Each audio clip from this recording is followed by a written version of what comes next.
Welcome back to another new video in SD Bio Life with Life Science। দেখো আমাদের রাজ্যের নতুন BJP সরকার আসার আগে তাদের রাজনৈতিক ইস্তেহারে যে ভোটের ইস্তেহার ছিল তাতে তারা বলেছিল যে তারা সরকারে এলে 3 মাসের মধ্যে নতুন রিক্রুটমেন্টের নোটিফিকেশান আনবে এবং 6 মাসের মধ্যে পুরনো যত রিক্রুটমেন্টের জট আছে সেগুলোর সমাধান করবে। এই নিয়ে অনেকের মনে সন্দেহ রয়েছে যে এটা বিজেপির জুমলাবাজি না সত্যিই কোনো পদক্ষেপ নেবে, এবং তার সঙ্গে আরেকটি গুরুত্বপূর্ণ তথ্য শেয়ার করব যে এডুকেশন ডিপার্টমেন্ট একটা নোটিফিকেশান দিয়েছে স্কুল সার্ভিস কমিশনকে যে এনআইসি থেকে অর্থাৎ ন্যাশনাল ইনফরমেশন সেন্টার থেকে একজন সিনিয়র টেকনিক্যাল অফিসারকে নিযুক্ত করার জন্য 6 মাসের জন্য। তাহলে কি এই 6 মাসের মধ্যেই নিয়োগ প্রক্রিয়া সম্পূর্ণ করার জন্য এটা হলো না, আসলে এটা একটা জুমলাবাজি। এই নিয়ে কিন্তু আজকে ডিটেলসে আলোচনা করব। তার সঙ্গে ওবিসি জট নিয়ে সোশ্যাল মিডিয়ায় বিভিন্ন তথ্য বা বিভিন্ন খবর ছড়িয়েছে যে 7% হবে অনগোয়িং প্রসেসে না 17% হবে, এই নিয়ে নানা রকম দ্বিধা রয়েছে, দ্বন্দ্ব রয়েছে। সেই জটটাও আজকে খোলার চেষ্টা করব এবং আগামী 3 মাসের মধ্যে কি কি নতুন রিক্রুটমেন্ট, কোন কোন ডিপার্টমেন্টে নতুন রিক্রুটমেন্ট আসতে চলেছে তার একটা লিস্ট তোমাদের হাতে তুলে দেবো, যাতে তোমরা তোমাদের পছন্দ অনুযায়ী প্রিপারেশানটা নিতে পারো, সেই বিষয়টা উল্লেখ করব। তাই ভিডিওটা অবশ্যই শেষ পর্যন্ত দেখো, ভালো লাগলে লাইক করে বন্ধুদের শেয়ার করে দিও, চ্যানেলে নতুন হলে চ্যানেলটা সাবস্ক্রাইব করে দিও। দেখো প্রথমেই বলি, বিজেপির ইস্তাহারে সত্যিই বলেছিল এই কথাটা যে 3 মাসের মধ্যে নতুন রিক্রুটমেন্ট আসবে।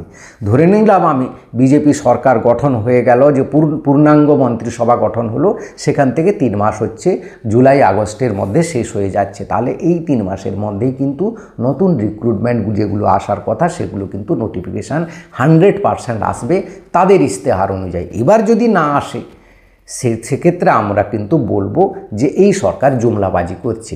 এবার পুরনো রিক্রুটমেন্ট 6 মাসের মধ্যে নিয়োগ সম্পন্ন করবে তারও বলেছিল, সেই জন্য তারা কি করলো, এটা শুধু পুরনো রিক্রুটমেন্ট নয়, নতুন রিক্রুটমেন্টের জন্য এনআইসি থেকে অর্থাৎ ন্যাশনাল ইনফরমেশন সেন্টার থেকে তারা একজন সিনিয়র টেকনিক্যাল অফিসার নিযুক্ত করলো। কেন নিযুক্ত করা হলো এই সিনিয়র অফিসার নিযুক্ত, তার বিশেষ কয়েকটা কারণ রয়েছে। প্রথম কারণটা বলে দিই, পুরনো যে টেকনিক্যাল অফিসাররা রাজ্যের ছিল তারা বিগত সরকারের সঙ্গে দুর্নীতিতে জড়িয়েছিল, সেটা প্রমাণিত হয়েছে এবং তাদের এগেনস্টে বলা হচ্ছে কি না, দুজন ধরা পড়েছে, তাদের দুজনের মধ্যে প্রভিশন অফ করাপশন অ্যাক্টের আন্ডারে তাদের কিন্তু কেস কোর্ট কাচারি বা চাকরি যাওয়ার সম্ভাবনা বা সাসপেন্ড হওয়ার সম্ভাবনা, অর্থাৎ তাদেরকে সরিয়ে দিয়ে, এই যে কয়েকদিন আগে বলা হচ্ছিল বারবার না, বিভিন্ন মন্ত্রী বা আমাদের শিক্ষামন্ত্রী বলেছিলেন যে আমাদের শিক্ষা দপ্তর নিরন্তর প্রচেষ্টা চালিয়েছে দ্রুত নিয়োগ করার জন্য, কিন্তু এত আইনি জটিলতা রয়েছে যেগুলোকে সমাধান করা অত সহজ ব্যাপার নয়, যেটা আমি আগের দিন বলেছিলাম। তো এই ব্যাপারগুলোকে যাতে ঠিকঠাকভাবে করা যায়, পরবর্তীকালে যাতে আর কোনো সমস্যা না হয়, সেই জন্য কিন্তু এই ব্যাপারটা করছে, দুর্নীতির লোককে সরানো হচ্ছে, নতুন লোককে ঢোকানো হচ্ছে এবং এটা কিন্তু ন্যাশনাল ইনফরমেশন সেন্টার থেকে নিয়ে আসা হচ্ছে একজন সিনিয়র টেকনিক্যাল অফিসারকে। তারই যদিও এটা জুন মাসের নোটিফিকেশান, কিন্তু এটা পাবলিকের জন্য নয়, ডিপার্টমেন্টাল নোটিফিকেশান, কিন্তু এই পদ্ধতি থেকে বোঝা যাচ্ছে যে 6 মাসের নিয়োগ করার সেই উল্লেখ রয়েছে এখানে, সেই 6 মাসের মধ্যে সমস্ত নিয়োগ করার জন্য এই ব্যবস্থা নেওয়া হচ্ছে। এই নিয়োগের সমস্ত ধাপগুলো কিন্তু অনলাইন বেস করা হবে, কোনগুলো, যেগুলো নতুন নিয়োগ হবে, এবং নিয়োগ সংক্রান্ত তথ্য রক্ষণাবেক্ষণ করা, সুরক্ষা দেওয়া, যাতে হ্যাক নেওয়া হয়ে যায়। তোমরা জানো বিগত কয়েকদিন আগে নিট পরীক্ষা নিয়ে এনটিএর ওয়েবসাইটকে হ্যাক করে নিয়েছিল। তো এর পরবর্তীকালে এই সরকারও মনে করছে যে আমাদেরও ওয়েবসাইট, বিভিন্ন যে স্কুল সার্ভিস কমিশনের ওয়েবসাইট বা ওয়েস্ট বেঙ্গল পুলিশের ওয়েবসাইট বা গ্রাম পঞ্চায়েতের ওয়েবসাইটকে হ্যাক করে বিভিন্ন তথ্য সংগ্রহ করে নিতে পারে, যে কোথায় সেন্টার হচ্ছে, এগুলো পাবলিশ হওয়ার আগেই কিন্তু তথ্য বা পদ্ধতিগুলো নিয়ে হ্যাক হয়ে যেতে পারে, যাতে এইগুলোকে সুরক্ষা দেওয়া হয় এবং পদ্ধতিগুলোকে দ্রুত বাস্তবায়নে রূপান্তরিত করার জন্য। এই 3টে পয়েন্ট হচ্ছে খুব গুরুত্বপূর্ণ, যে এই 3টেকে গুরুত্ব দিয়ে এই টেকনিক্যাল অফিসারকে আনা হচ্ছে। ওয়েস্ট বেঙ্গলের যে সংকটটা ধরা পড়েছে, যে মূল দায়িত্বে থাকা যারা ছিল তাদের ক্ষেত্রে কিন্তু সমস্যা হচ্ছে, যে তাদেরকে সরিয়ে আবার নতুন লোককে এসে বসিয়ে তারপর কাজগুলোকে সম্পন্ন করা, যাতে পরবর্তীকালে বিভিন্ন যেমন আমাদের এই SLST SSC গ্রুপ সি বারবার এডিট অপশান এসছে, অমুক করো তুসুক করো, ফটো আপলোড করো, এইগুলো যাতে নির্ভুলভাবে হয় এবং এককালীন হয় সেই রকম করে ওয়েবসাইটকে তৈরি করা বা ওয়েবসাইটগুলোকে নিয়ে আসা বা অনলাইন কাজগুলোকে ঠিকভাবে সম্পূর্ণ করা। এবং আদালতের নির্দেশ রয়েছে যে চূড়ান্ত সময়ের মধ্যে কয়েকটা পুরনো নিয়োগকে করতে হবে, বিশেষ করে SLSTর ক্ষেত্রে।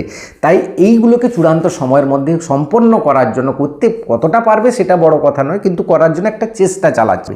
এবার আসি ওবিসি জট নিয়ে কি কি সমস্যা। দেখো, ওবিসি জট নিয়ে সোশ্যাল মিডিয়ায় বিভিন্নজন বিভিন্ন কথা বলছে, বিভিন্ন কোর্টের কথা বলা হচ্ছে যে অমুক কোর্ট অমুক রায় দিয়েছে, সুপ্রিম কোর্ট অমুক রায় দিয়েছে।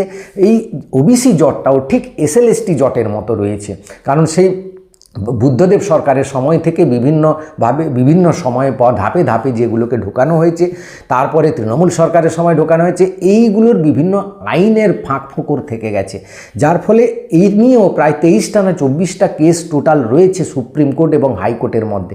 তাই এই ওবিসি কেসটা কিন্তু একটা বিরাট বড় জট। এবার আমাদের প্রশ্ন যে অনগোয়িং প্রসেস চলছে, সেখানে কি আমরা এই ওবিসি 7% পাবো না 17% পাবো? 7% কোথায় পাবো সেটা তো আমাদের কাছে একদম ক্রিস্টাল লাইক ক্লিয়ার হয়ে গেছে, কি না এই সরকার আগামী যে রিক্রুটমেন্টগুলো আনবে সেখানে 7% ধরেই হবে, সে বিষয়ে কোনো সন্দেহ নেই। কিন্তু অনগোয়িং প্রসেসে কি হবে সেটা নিয়ে কোনো এই সরকার না নোটিফিকেশান দিয়েছে, না কোনো মন্ত্রী মানে আমাদের অনগ্রসর মন্ত্রী যে রয়েছেন তিনিও কিছু বলেছেন, কেউ কিচ্ছু বলেননি। তাহলে এই নিয়ে স্বাভাবিকভাবে সোশ্যাল মিডিয়ায় যে যার মতো করে বলে যাচ্ছে। কিন্তু আমার একটি প্রশ্ন, যে অনগোয়িং প্রসেসটা চালু হয়ে গেছে বা চলছে, যেমন মনে করো SLSTর ক্ষেত্রে একাদশ দ্বাদশের কি চালু চলছে না, PVR ভেরিফিকেশানের জন্য প্রায় 600 জনকে PVR ভেরিফিকেশান হয়ে গেল বা চলছে, অনগোয়িং কমপ্লিট হয়ে গেছে।